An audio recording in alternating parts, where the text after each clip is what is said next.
Hello అండి. పదే పదే అంటే రిపీటెడ్‌గా బ్లడ్ ట్రాన్స్‌ఫ్యూజన్స్ చేయాల్సొచ్చే పేషెంట్స్‌లో ఎలా ట్రీట్మెంట్ చేస్తాం? యాస్ ఎ హెమటాలజిస్ట్ మేము ఎలా ట్రీట్మెంట్ చేస్తాం?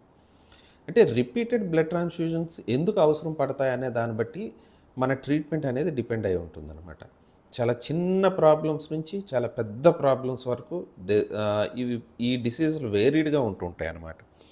సో, ఫర్ ఎగ్జాంపుల్ కొంతమందిలో రికరెంట్ బ్లీడింగ్స్ అవుతూ ఉండడం వల్ల ఐరన్ డెఫిషియన్సీ రావడం, బాడీలో రక్తం తగ్గిపోవడం, రిపీటెడ్ బ్లడ్ ట్రాన్స్‌ఫ్యూషన్ జరగడం జరుగుతూ ఉంటుంది. ఇవి కాకుండా కొంతమందిలో ఆటోఇమ్యూన్ హిమోలైటిక్ ఎనీమియా అంటారు. అది వాళ్ళలో రక్తం విరిగిపోతూ ఉంటుంది. వీళ్ళకి separate type of treatment injections, tablets ఇలాంటివి ఇవ్వాల్సి ఉంటుంది. అండ్ అదే సందర్భంలో ఏప్లాస్టిక్ ఎనీమియా అనే వ్యాధిలో రికరెంట్‌గా బ్లడ్ తగ్గిపోతుంటుంది. వాళ్ళలో ప్లేట్లెట్స్, రక్తం, వైట్ బ్లడ్ సెల్స్ అన్నీ తగ్గిపోతూ ఉంటాయన్నమాట. సో, వీళ్ళకి ఆహ్, బ్లడ్ ఎక్కించడంతో పాటు ప్లేట్లెట్స్ కూడా ఇవ్వాల్సి ఉంటుంది. అదే థాలసీమియా, సికిల్ సెల్ ఎనీమియా పేషెంట్స్‌లో అయితే చిన్నప్పటి నుంచి రక్తం అవసరం పడుతుంది. వీళ్ళలో బోన్ మ్యారో ట్రాన్స్‌ప్లాంటేషన్ లాంటి ట్రీట్మెంట్ చేయాల్సి ఉంటుంది.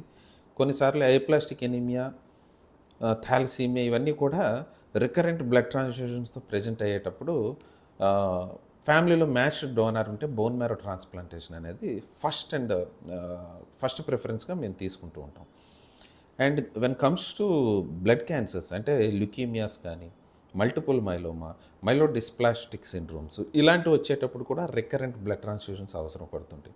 వాళ్ళకి ఎలాంటి క్యాన్సర్ ఉంది అనేది కనిపెట్టి దానికి ట్రీట్మెంట్ చేయడం అనేది ఇంపార్టెంట్.